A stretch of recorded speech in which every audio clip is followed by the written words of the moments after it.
بسم اللہ الرحمن الرحیم۔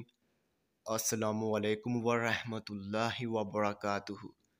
میرے تمام ویورز کو ہمارے چینل خوابوں کی تعبیر میں خوش آمدید ہے، اور میں امید کرتا ہوں کہ آپ سب خیریت سے ہوں گے۔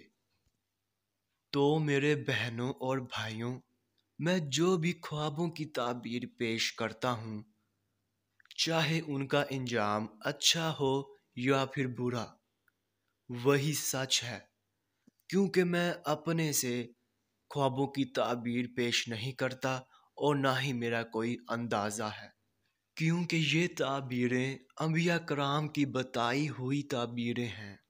تو میرے بہنوں اور بھائیوں، میں آپ سے کہنا چاہتا ہوں کہ آپ میری ویڈیو کو لائک کر دیں، اور ابھی تک آپ نے ہمارے چینل کو سبسکرائب نہیں کیا ہے تو سبسکرائب کر دیں، اور ساتھ میں گھنٹی کے نشان کو بھی دبا دیں، تاکہ آپ اپنے دیگر آنے والے خوابوں کی تعبیر جان سکیں۔ تو چلیے اب ہم چلتے ہیں خواب کی طرف۔ تو میرے بہنوں اور بھائیوں، اگر آپ نے خواب میں روٹیاں جمع کرتے ہوئے دیکھا ہے تو اس خواب کی یہ تعبیر ہوگی کہ آپ مال و منال کثرت سے جمع کریں گے۔ تو یہ تھی اس خواب کی مکمل تعبیر۔ تو اب چلتے ہیں، پھر ملاقات ہوگی، تب تک کے لیے اللہ حافظ۔